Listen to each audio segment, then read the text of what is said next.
हिंदी में यूपीएससी की तैयारी से संबंधित प्रोग्राम्स को देखने के लिए सब्सक्राइब करें स्टडी IQ-IAS हिंदी। नमस्कार, बहुत बहुत स्वागत है आप सभी का स्टडी IQ-IAS हिंदी में। मेरा नाम है अतुल जैन। तो अगर आप में से किसी ने कभी भी मेडिकल एंट्रेंस एग्जाम दिया है किसी भी तरह का, तो आप या आपके परिवार में से कोई मेडिकल फील्ड में इंटरेस्टेड है या मेडिकल फील्ड में एंट्रेंस एग्जाम देना चाहता है, तो आप सब ने शायद कहीं ना कहीं नीट एग्जाम का नाम तो जरूर सुना होगा। National eligibility and entrance test जो होता है भारत में अंडर ग्रेजुएट स्तर पे, यानी कि 12वीं क्लास के जस्ट बाद जो मेडिकल कॉलेजेस में बच्चे जाते हैं, उसके लिए भारत में पूरे देश के मेडिकल कॉलेजेस का जो एकमात्र एंट्रेंस टेस्ट होता है उसको नीट कहा जाता है। तो जिस हर साल की तरह इस साल नीट का एग्जाम हुआ और बहुत बड़ी संख्या में लोग नीट की परीक्षा देते हैं।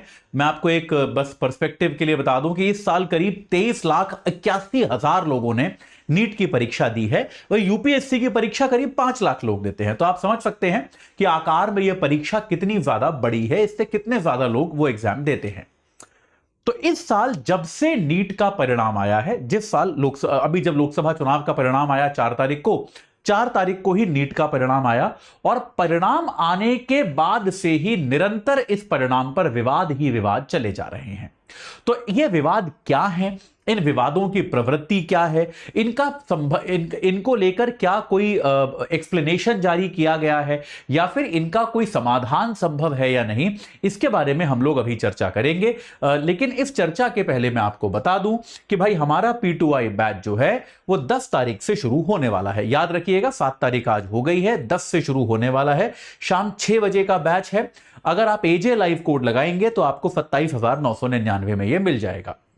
रोज 3 घंटे की लाइव क्लास मिलेगी, मेंटोरशिप मिलेगी, डेली प्रैक्टिस क्वेश्चंस मिलेंगे, प्री और मेंस दोनों के। मेंस के क्वेश्चंस के लिए आपको इवैल्यूएशन करके भी दिया जाएगा। इसके अलावा अगर आप जो है प्री क्वालिफाई करते हैं तो आपको हम मेंस की तैयारी के लिए दिल्ली बुलाएंगे। आपका रहना, खाना, पढ़ना सब कुछ जो है इसी फीस के अंदर समावेशित होगा। आपको टेस्ट सीरीज मिलेगी प्री मेंस दोनों की, और 18 किताबें आपके घर पहुंचेंगी। तो ये सारी सुविधाएं आपको मिल जाएंगी 27,999 में अगर आप AJ लाइव कोड लगाते हैं। तो बिल्कुल देर मत कीजिए, 10 तारीख को शाम को 6 बजे से बैच शुरू हो जाएगा। लास्ट डे का इंतजार मत कीजिए, आज ही AJ लाइव कोड लगाइए और इस बैच से जुड़ जाइए। चलिए अब एक बार चर्चा करते हैं कि यार ये NTA की जो परीक्षा थी इस बार नीट की, इस नीट की परीक्षा में विवाद क्या हुआ है। देखिए, नीट की परीक्षा जो हुई है ये एक तो जैसा कि आप समझते हैं कि वह भारत में बहुत ज्यादा सॉट आफ्टर परीक्षा है। जैसे इंजीनियरिंग में IITs वगैरह में हर कोई जाना चाहता है, वैसे ही मेडिकल कॉलेजेस में हर कोई बड़े बड़े मेडिकल कॉलेज जाना चाहता है, एम्स जाना चाहता है वगैरह। तो इस प्रकार के कॉलेजेस में एंट्रेंस के लिए इस बात को समझें कि एकमात्र रास्ता जो बचता है वो नीट की परीक्षा होती है।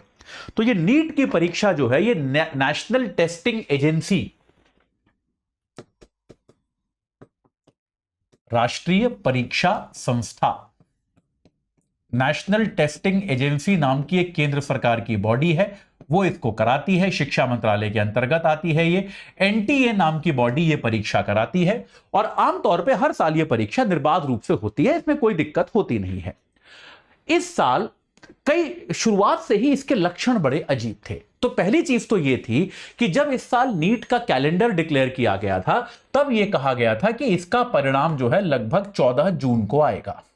लेकिन इसका परिणाम जो है आमतौर पे एक आध दिन आगे पीछे हो जाता है। 14 जून को कहा गया था तो 12 को आ सकता है, 16 तक जा सकता है, एक आध दिन आगे पीछे चलता है। लेकिन पूरे 10 दिन पहले, वो भी उस दिन जिस दिन लोकसभा चुनाव का परिणाम आ रहा था, 4 जून को इसका परिणाम घोषित कर दिया गया। आलोचकों का यह कहना है कि लोकसभा चुनाव के साथ परिणाम इसलिए घोषित किया गया ताकि मीडिया की नजर इस परिणाम पे ना जाए और वो पूरी तरह से लोकसभा चुनाव के परिणाम में ही व्यस्त रह जाए, नीट के परिणाम में किसी की नजर ना जाए। खैर, इस आरोप को हम नहीं मानते, इसका कोई मतलब नहीं है। अब आते हैं दूसरे मुद्दे पर। आमतौर पर देखिए, नीट की जो परीक्षा होती है बेटा वो होती है 720 अंकों की। कुल मिला के 720 अंक इसमें होते हैं और हर सवाल जो होता है वो 4 अंकों का होता है। गलत आपने कर दिया तो आपको -1 मिलता है, जैसा एक नीट का परीक्षा का प्रावधान है।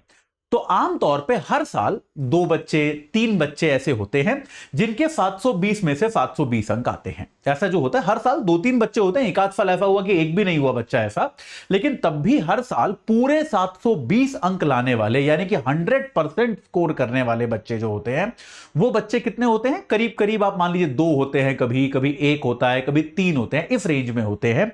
इस साल जो नीट का परिणाम आया बेटा, इस नीट के परिणाम में 67 बच्चों के 720 अंक आए। अब ये देखिए अपने आप में कितनी अद्भुत बात है, इसका परिणाम मैं आपको समझाता हूं। 720 में से 720 अंक लाने वाले 67 बच्चे हैं, यानी कि ये 67 बच्चों की रैंक 1 है और उसके बाद अगले बच्चे की रैंक 68 है। आप समझ रहे हो कि नहीं? तो रैंक 1 1 1 1 1 1 1 चले जा रही है और अगला बच्चा जो है उसकी रैंक 68 है। अब इसका फर्क क्या पड़ता है? जैसे आप मान लीजिए मेडिकल कॉलेजेस में देश में सबसे शानदार सबसे बड़ा संस्थान दिल्ली का एम्स माना जाता है। तो एम्स दिल्ली में अंडर ग्रेजुएट मेडिकल संस्थान की 56 सीटें हैं। एम्स दिल्ली में केवल 56 सीटें हैं, क्योंकि याद रखिएगा मेडिकल कॉलेजेस में स्पेशली जो हॉस्पिटल वाले मेडिकल कॉलेजेस होते हैं उनमें उतनी ज्यादा सीटें होती नहीं है। एम्स दिल्ली में 56 सीटें हैं। तो इन 67 बच्चों में से 11 बच्चे ऐसे होंगे जिनको पूरे 720 नंबर लाने के बावजूद, जिनको रैंक 1 लाने के बावजूद एम्स दिल्ली में एडमिशन नहीं मिलेगा। तो यह अपने आप में बड़ा अनयूजुअल है, अपने आप में बहुत अद्भुत है कि जहां हर साल 2 बच्चे 3 बच्चों के इतने रैंक आते थे, इतने मार्क्स आते थे, इस साल 67 बच्चों के इतने रैंक्स आए हैं, इतने मार्क्स आए हैं। उसके बाद अगर आप देखें, चलिए इसके लिए भी लोग कह सकते हैं कि भाई पेपर अपेक्षाकृत आसान था। जैसा हो जाता है कई बार, मान लीजिए कोई कॉम्पिटिटिव एग्जाम है, उसका अगर पेपर आसान हो गया तो कट ऑफ ऊपर चली जाती है, ऐसा संभव है। लेकिन इन 67 बच्चों में से भी क्या देखा गया है कि 8 बच्चे ऐसे थे बेटा जो एक ही सेंटर के थे।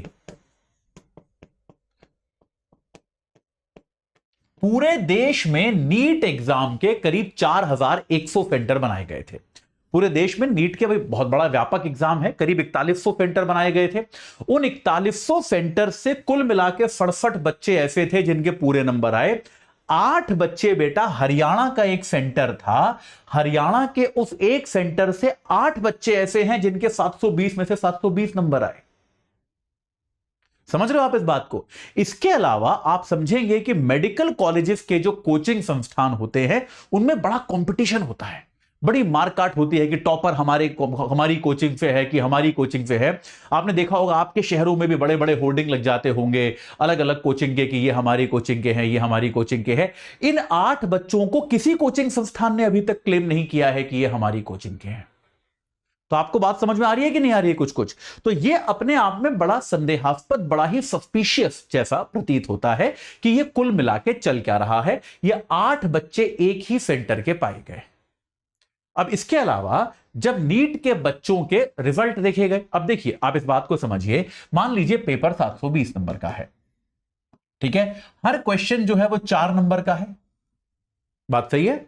हर क्वेश्चन 4 नंबर का है, सही हो गया छोड़ दिया जो भी है। लेकिन तो अगर मान लीजिए अब जब मान लीजिए 720 किसी अभ्यर्थी ने एक सवाल छोड़ा तो उसका कितने 716 नंबर हो गए। उसने एक सवाल गलत किया तो उसके 715 हो गए क्योंकि एक नंबर माइनस हो गया।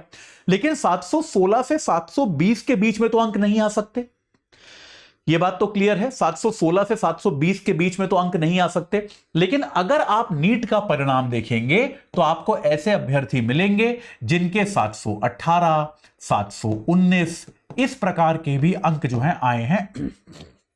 अब ये अंक कैसे आए हैं, ये अपने आप में एक अबूझ पहेली है, जबकि हर सवाल 4 नंबर का है। अगर छोड़ दोगे तो, और ऑब्जेक्टिव सवाल है, ऐसा भी नहीं है कि भाई सब्जेक्टिव है स्टेप मार्किंग हो गई, कुछ भाग के अंक दे दिए। तो अगर आप जो है आपने मार्क किया है तो पूरे नंबर में, अगर सही है तो पूरे नंबर, गलत है तो -1, और अगर नहीं किया है तो 0 मिलेगा। तो ये 718, 719 अंक कहां से आ गए, ये अपने आप में बड़ी चिंताजनक बात है। तो कुल मिला के इस साल का नीट एग्जाम का जो परिणाम है वो बहुत ज्यादा विवादों के घेरे में है। हजारों बच्चों ने जो है शिक्षा मंत्रालय को लिखा है, ट्विटर पे भी स्टॉर्म मचा हुआ है, एक पूरा विवाद मचा हुआ है। अलग अलग कोचिंग संस्थान जो हैं वो इसको लेकर एक वीडियो बना रहे हैं, कैंपेन चला रहे हैं कि इस एग्जाम में बड़े स्तर पे धांधली हुई है। और इस एग्जाम को दोबारा कराया जाना चाहिए और इस एग्जाम का जो है ये इस परिणाम को निरस्त कर देना चाहिए। तो अब इसके जवाब में क्या हुआ है, नेशनल टेस्टिंग एजेंसी ने एक बयान जारी किया है, एनटीए ने एक स्पष्टीकरण जारी किया है। एनटीए ने अपने स्पष्टीकरण में यह कहा है कि भाई देखो, सबसे पहली बात तो एग्जाम एकदम पवित्रता के साथ हुआ है, एग्जाम में किसी तरह की गड़बड़ी नहीं है। पहली बात तो उन्होंने यह कही है कि गड़बड़ी की कोई संभावना नहीं है। उन्होंने यह कहा है कि किसी भी प्रकार की गड़बड़ी जो है वो नहीं हुई है, किसी प्रकार का पेपर लीक नहीं हुआ है, किसी प्रकार का कोई समझौता नहीं हुआ है। उन्होंने कहा कि एक ही जगह से अगर ज्यादा बच्चों ने टॉप किया है तो यह केवल कोइंसिडेंस है, यह केवल एक संयोग है और कुछ नहीं है। ज्यादा बच्चों के टॉप करने पर उन्होंने दो कारण दिए। उन्होंने कहा पहला कारण तो जो हम सभी कह रहे हैं कि प्रश्न पत्र जो था वो अपेक्षाकृत सरल था। एक कारण उन्होंने बताया कि प्रश्न पत्र सरल था, इसलिए बच्चों के अंक जो है वो बढ़ गए और उनके अंक बढ़ने के कारण जो है ज्यादा बच्चे टॉप कर पाए। एक कारण तो उन्होंने ये दिया। दूसरा उन्होंने कहा कि हमारे क्वेश्चन पेपर में एक प्रश्न का उत्तर जो है वो विवादास्पद था, एक प्रश्न का उत्तर गलत था। मैं आपको वो प्रश्न भी बता दूंगा। तो उन्होंने कहा कि एक प्रश्न का उत्तर गलत था, तो इस कारण से हमने क्या किया, जिस बच्चे ने भी वो प्रश्न ट्राई किया था उन सभी को ग्रेस अंक दिए गए हैं, उन सभी को ग्रेस अंक दिए गए हैं, यानी कि उस सवाल के अंक हमने सबको दे दिए। तो वो सवाल क्या था, उस सवाल का उत्तर गलत नहीं था। सवाल यह था कि मान लीजिए कोई अणु है, दो स्टेटमेंट दिए गए थे कि एक अणु जो है वो न्यूट्रल, यानी कि उसमें किसी प्रकार का चार्ज नहीं होता क्योंकि उसमें इलेक्ट्रॉन और प्रोटॉन जो है वो बराबर होते, इलेक्ट्रॉन और माफ कीजिए, हाँ, इलेक्ट्रॉन और प्रोटॉन बराबर होते हैं, इसलिए वो न्यूट्रल होता है। पहला स्टेटमेंट ये था जो कि सही है, पहला स्टेटमेंट एकदम सही है। दूसरा स्टेटमेंट यह था कि सभी अणु एकदम स्थायी होते हैं और वो अपना जो है कभी बदलते नहीं है अपने प्रारूप को। यह बयान गलत है क्योंकि रेडियो एक्टिव एलिमेंट जो होते हैं, जैसे आपका क्या हो जाता है, रेडियो एक्टिव एलिमेंट आपका ये रेडियम हो जाता है, तो आपके रेडियो एक्टिव एलिमेंट जो हैं वो कई बार विकिरण करके अपना प्रारूप बदल लेते हैं। यह बात आपको पता है, ठीक है। तो दूसरा स्टेटमेंट इसमें गलत था। तो इन्होंने क्या किया, जो उत्तर जारी किया वो यही किया कि पहला स्टेटमेंट सही है और दूसरा गलत है, यही उत्तर इन्होंने जारी भी किया।